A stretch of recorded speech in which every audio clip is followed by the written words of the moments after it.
Hey folks, this is Ham the Guinness Gamer here, bringing you the latest Ashes of Creation news. This quick video is going to be a summary of the July 14th, 2023 article that was dropped particularly about freeholds. And I'm just going to summarize the news material in it and compare that to what I've discussed before and try to keep everything up to date that way.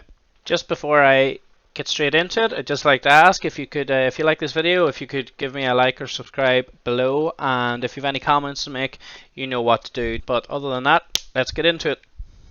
One of the first noticeable things that was dropped is a couple of new names and terms for things that we haven't known before. So I'm just going to run through those quickly. The certificate that was mentioned before, and this is the certificate that you acquire from the quest that allows you to actually place a freehold, that is actually called a bound freehold deed. So from now on I'm going to refer to that as the deed. The estate is the name for the large plot of land that the actual deed purchases.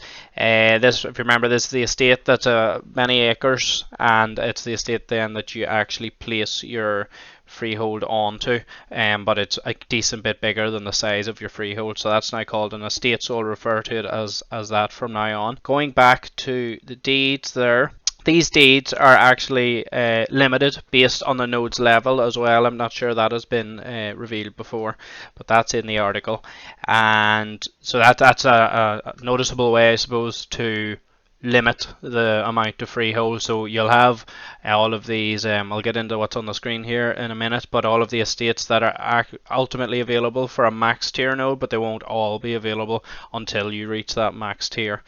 Bidding for the freehold is done through an auction system as well. Now, I've briefly touched on that before, but I think that has now been confirmed that will be an auction, which depends how hard you're willing to work, but that's going to be tough for some people, I think, to achieve a freehold. Certainly the casuals are gonna have an issue, but again, I like that it's freehold is it's a reward for players. Not everybody's going to get one, and that's good. That's something that's been missing in MMOs for a number of years, and actually getting reward for your hard work. So I think the freehold is tying in with the general feel of Ashes of Creation that way, which I'm very excited for. Now, looking on the screen here, you can see this picture was released along with this article. It's the first time we have seen this, and it's an example of a node and the estates and how they all interact with each other.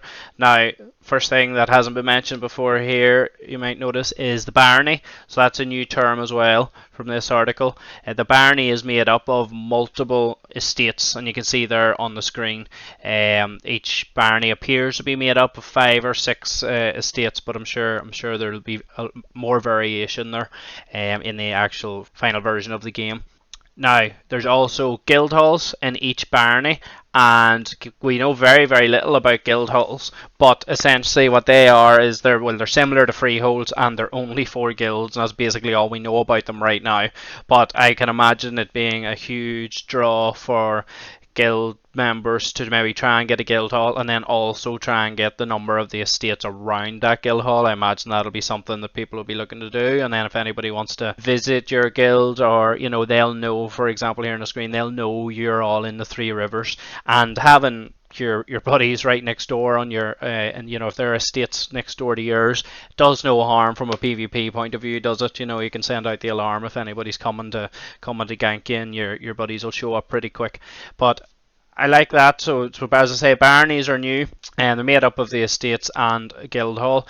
The node that just shows a rough, the picture just shows a rough representation of how it will all pan out.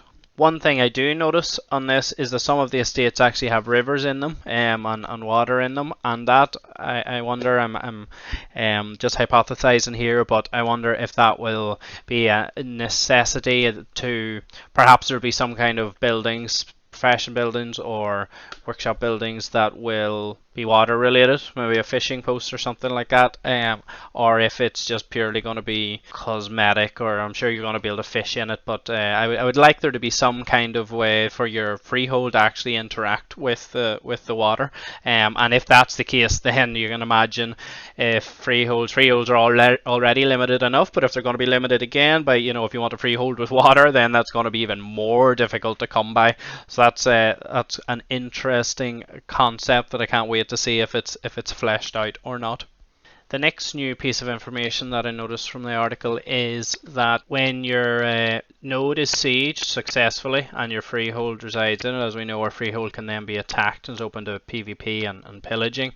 But if your freehold ever actually falls due to a successful siege, all your blueprints for your housing, your artisan buildings, your businesses, they're all returned to the player, so they can't be looted. It's just materials and gatherables that can be looted. And I read somewhere here as well that animals count as materials or gatherables, so they can be pillaged as well, and crops as well. But your actual blueprints, they all return to you, and the blueprints will also save their progression and their upgrades. So if you get your freehold destroyed, it's going to be bad, but it's not as terrible as it could be. You will still maintain some things, so you keep all that stuff, and then if you manage to get another deed and obtain another freehold and get built, you will not be starting at the very start. I'm not sure if you'll have to acquire all the materials again. You probably will, I would imagine, because that's going to be the drawback, but you're not going to have to do all of your itty bitty placement and changing and all the real hard work that you put into making the freehold your own and shaping everything, and that's all going to be saved. So that's excellent news for if you ever lose the freehold, although I can imagine it still being absolutely gutting to lose your freehold, and it's something that you'll really fight to make sure it doesn't happen. You'll get everybody you can to help defend the node that you want to defend, because losing that would be a big kick in the nuts, if we're being honest. As discussed before, you can also lose your freehold by neglecting to keep up with the property tax on the freehold. Now, if you don't pay your taxes, then I imagine there'll be some kind of time limit on this, but your freehold property will be foreclosed, and then once it's foreclosed, all of the PvP system, if your freehold is destroyed through the node, you still keep the props and the blueprints and everything, but the materials then that were actually stored on the freehold at the time of foreclosure, then they're actually included in the auction for somebody to come along and buy your freehold. They get some of the materials along with it, so that's something you definitely don't want to do, giving somebody all of your, a number of your materials from your hard work. But I also imagine then that will increase the auction price, so they will pay for it, but still that would be even tougher to stomach than losing it through the PvP system, losing your freehold through the PvP system.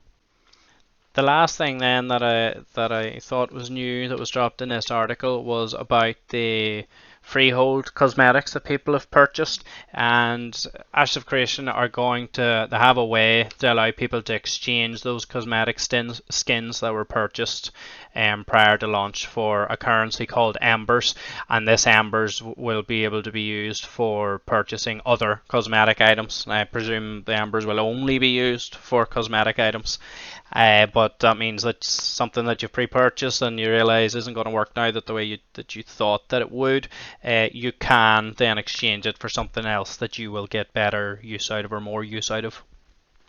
That's all that was new to my eye in this article. If you haven't watched my June development update summary, that has a good bit more information in it than what I've just provided. I've just provided the latest updates from this article. I'm also going to do a video summarizing the Discord dev conversation that happened the other night. I'm going to do another video summarizing that, so keep posted. If you've watched me this far, thank you very much, and again I would like to remind you, if you could give me a like and a subscribe, and any comments you have to make, work away. I'll get back to you as soon as I can. But for now, thanks for watching, and good luck and goodbye.